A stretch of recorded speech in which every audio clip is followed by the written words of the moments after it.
wanted to ask you, as a Coug, how you felt about the new TV deal. So this is something that came out yesterday, the Pac-2, as it were. So this is just for this upcoming season. This is not for 2026 when all the other schools join Oregon State and Washington State in a bigger, like the new look Pac-12. So they came up with a TV deal, and as you know, the CW was already going to air a lot of the Cougs and Beavers games. Did last year as well.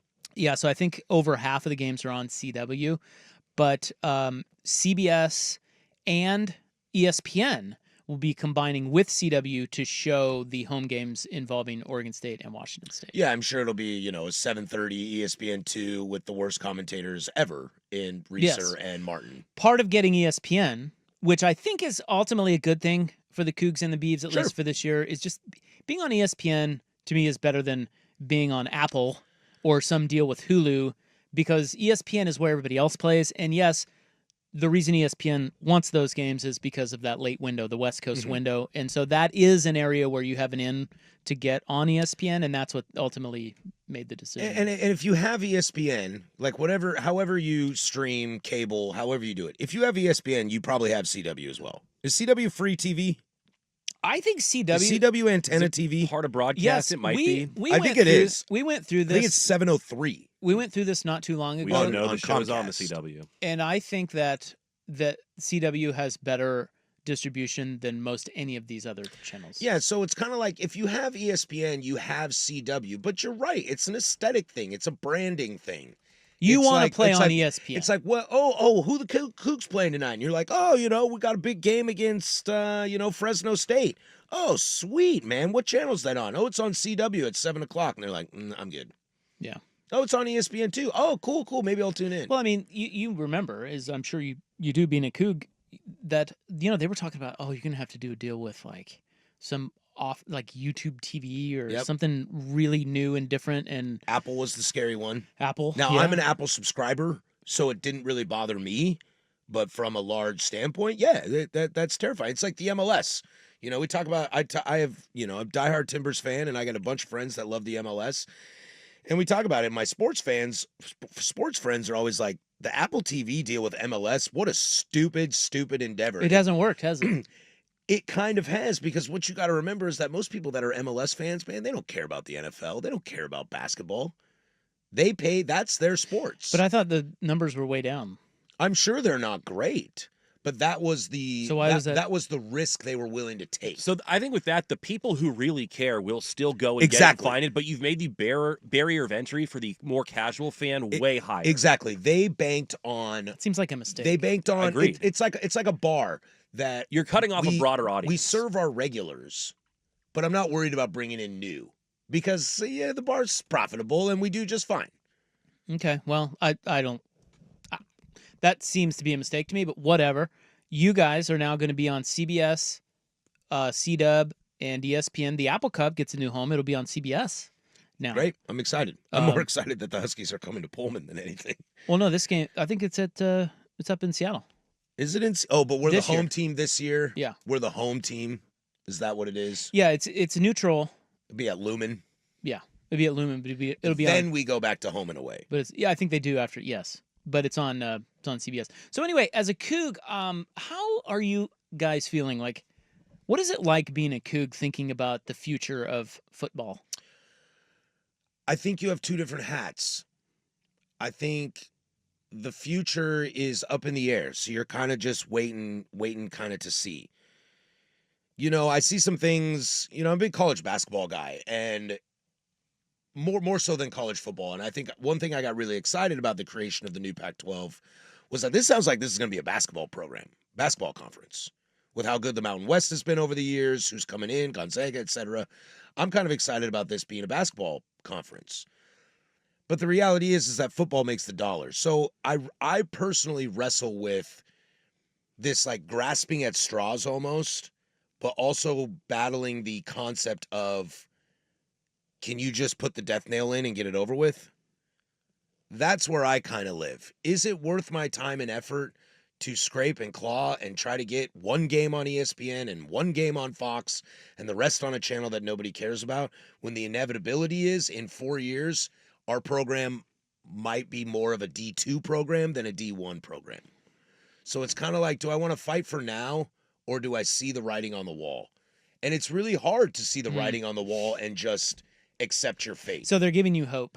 There's a little bit of hope. But I'm also smart enough looking around at the landscape and seeing what's going on to know that that hope is a little bit of false hope.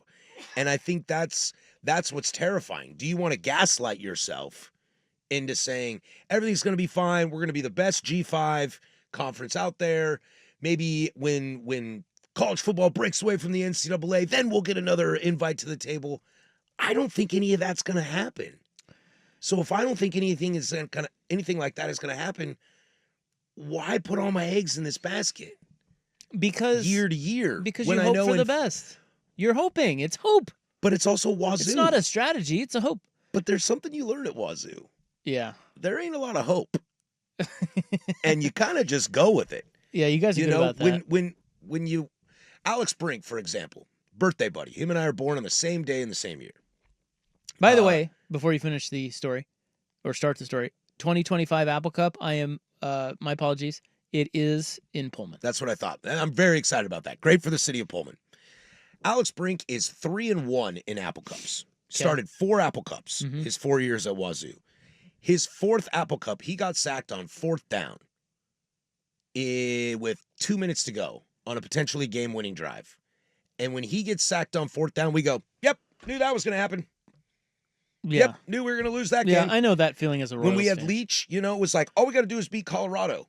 And then it doesn't matter what happens in the Apple Cup. We'll go to the Pac-12 And you knew championship. full well you weren't beating And Colorado. we were like, no, we're not going to win. And Colorado was bad. Win Or it's games like, you shouldn't, lose games you shouldn't. Yeah. And so you just kind of get used to that, It's like, go Cougs, like you Couged it. It's all that kind of thing you built in. This is what I love about So Cougs. you temper your expectations, Johnny's the same way. You temper that. Every Coug I've ever met's the same way. Yeah, so when your highs are high, it's awesome. Like Gardner Minshew, game day, oh my God, that's the greatest thing in the world.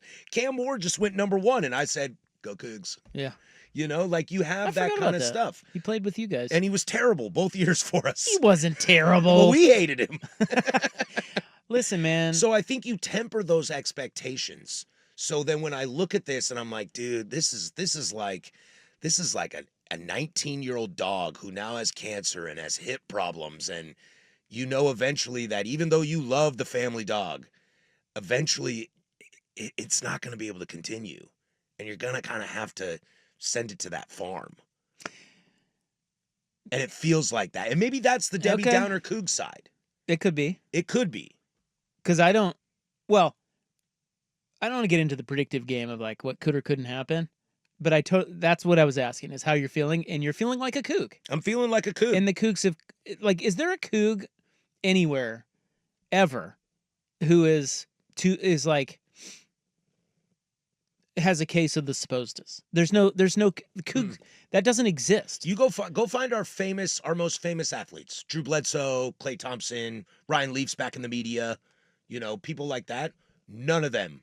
None of them are like that. They don't wave the flag. They don't. Oh, I think Clay's proud to be a Coug. I mean, Clay's proud to be a Coug, but so is Bledsoe. Yeah, but you don't see them when they do interviews in Wazoo gear. Yeah, maybe that's true. You don't see them.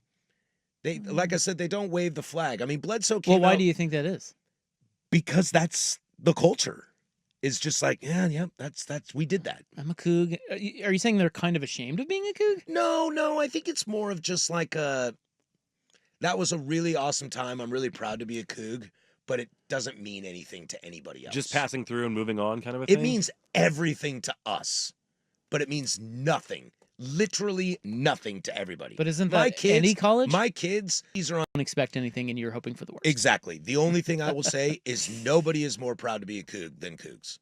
Yeah. Like Rock Chalk. Great people. You can love Rock Chalk all you want. And then you'd say, I was there for 4 years. I even played basketball there. Or, now I'm a professor there and I bleed blue and red. Nobody loves their school as much as we do. And nobody cares less than everybody else. Yeah. I'm gonna try to challenge that over the break. Should.